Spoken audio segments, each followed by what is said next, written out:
Hello, I'm Meenakshi Sharma, Organisation Change and People Development Manager. And I'm here talking to Kamal about a topic that I think is of real interest and real, not controversy, because I think people have different interpretations of it, resilience. So I'm really interested in your thoughts on what you think resilience is and what do you think it isn't, and how you maintain your own resilience and of those other around you. Big question. When I'm talking about cybersecurity, for example, I say sometimes that perhaps we should be talking about cyber resilience rather than cybersecurity. Okay.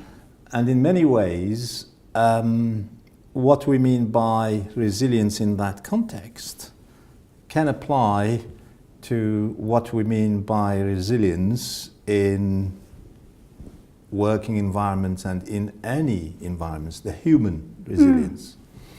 So for me, resilience is not about being tough and, soldiering on no matter what.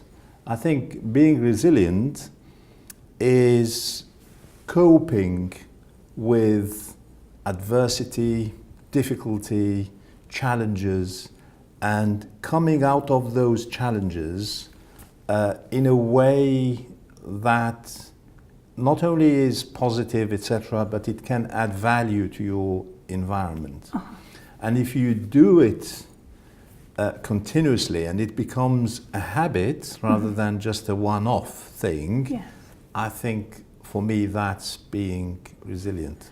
And of course there are all sorts of things we can talk about. How can you become resilient, or what impact that has on you internally, what impact it has on the people who work with you, the people who live with you, the people who experience you in life. Yes, you've said a lot there, and I need to go back and pick up on some things, because you started off by making a comparison between cyber resilience. I need to understand more about that and how you translate and transfer that into your day-to-day life. Let's take that technical environment. Yes. I don't think we can be 100% cyber secure. Okay. So no one, no company, no individual will ever be 100% secure. We can only improve our security as far as possible. Okay. More importantly, we have to plan for when it hits the fan. Okay. It rhymes, but it wasn't meant to. So if we plan properly, so when things go wrong, we know exactly what to do, and we don't panic, and we are in an environment that we predicted more or less, and therefore we know how to react and come out of it unscathed, or at least we minimize the negative impact and move forward. In other environments involving humans, working with humans, living with humans, etc., it has a similar feel. Yes. We cannot avoid challenges. We cannot live in a world where everything works, according to how we think it should work. So there are issues, problems, difficulties, challenges, and how we deal with them requires us to prepare for what if something does happen, which we don't necessarily want to happen, but we have to plan for it. Yes. What should be our behavior? We can plan for actions, which I think that part of the planning is easier. Yes. So if, let's say, I'm running a business and my income is projected to go in this direction, I have to plan for what happens if the income goes in a slightly different direction. Yes. That's an easy plan to have. I think planning your feelings and your reactions, your behavior takes character. Yes. It's something to do about your own character. Yes. And that requires training, not planning. You train yourself to behave in a certain way in front of adversity, challenges, difficult situations, etc., and come out of that with dignity, with the right action, and so on and so forth. Okay. So a number of interesting things there. You've talked about behaviours, training yourself, you talked about habits. So what would you say are the key kind of behaviours? And then how would you train yourself to make sure that you actually habitually are enacting in that way? I think different people will have different views about this. It's not an exact science. Are there some key behaviours that you would identify? I think being calm at times of turbulence is important. Yes. Because that will give you enough ammunition to deal with what's around you. That will also have a positive impact on the people around you, because if you are the leader, whether leading a family or leading a department or leading a team, your behavior has a huge impact on your community. Yes. And if, as soon as things go wrong, there is panic and there is that will influence the behavior of others. So I think one thing which I think is important is being calm and treat things within their dimensions and take things into perspective rather than panic and maybe react in a way that should not be what should happen.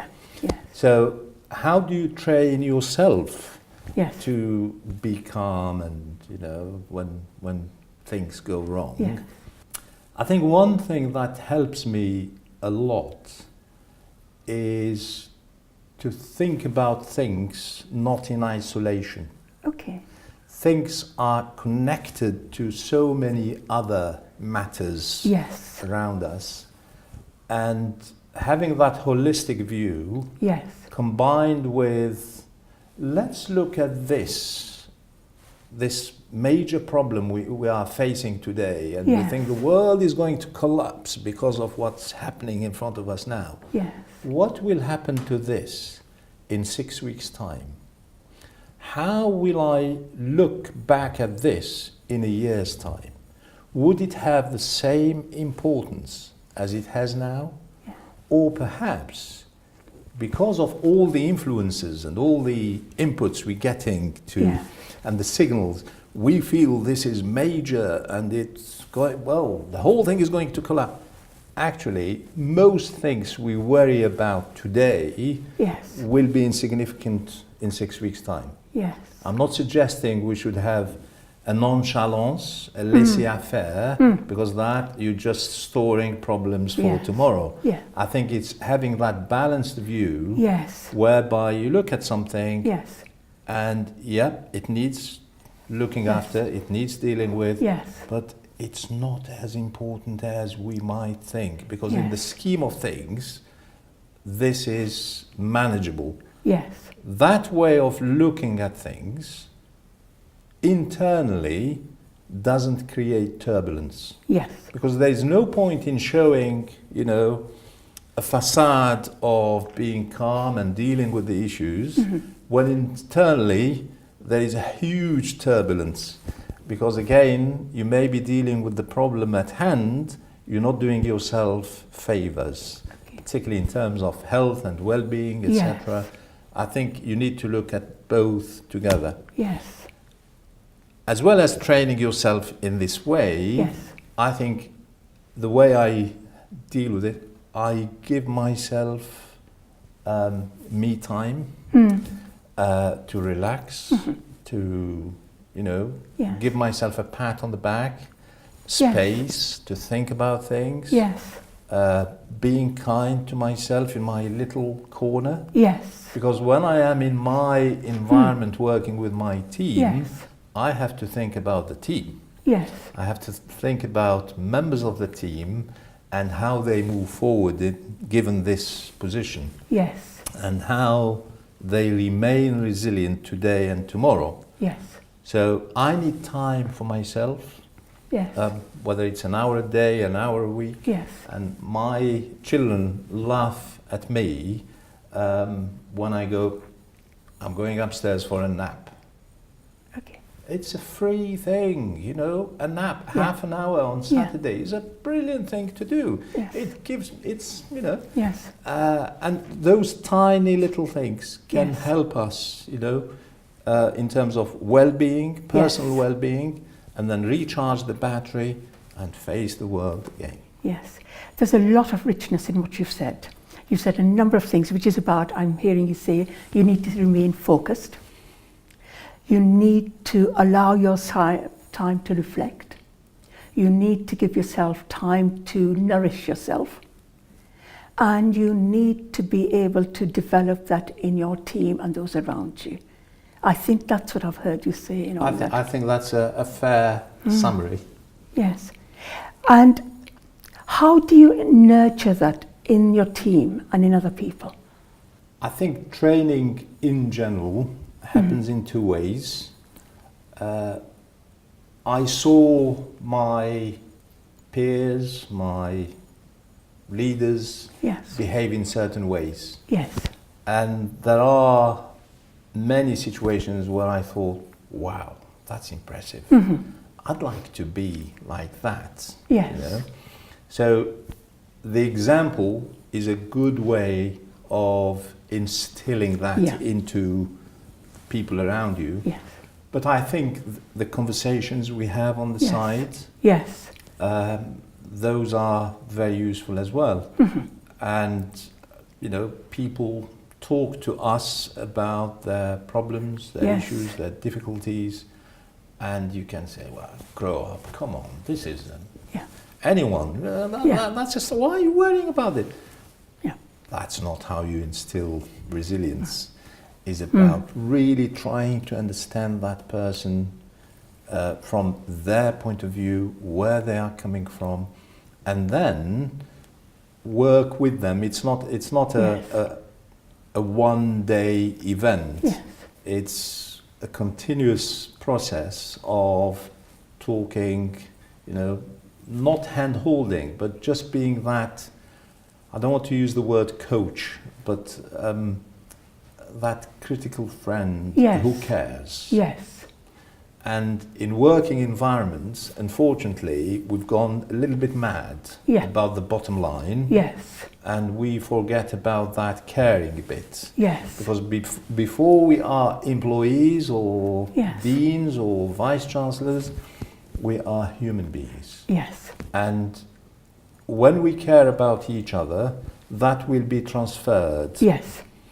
If we have it, we will transfer it. Yes. But you need to have that caring attitude. Yes. And I think when you talk to people with a caring attitude, Yes. with the intention to make them feel in control, Yes. I think with time it happens. Yes. And it works in the other way. Yes. So I might go into a conversation with a colleague who has difficulty. I come out of that conversation more resilient than when I went in. Yes. Because of what they told me Yes. about how they handle certain things, Yes. which I didn't know about. Yes. So it's that continuous conversation. Yes. Kamal, thank you very much. I feel we could go on talking much longer about this subject, but thank you very much for sharing your thoughts with us. It's been a pleasure, Mina. Thank you. Thank you.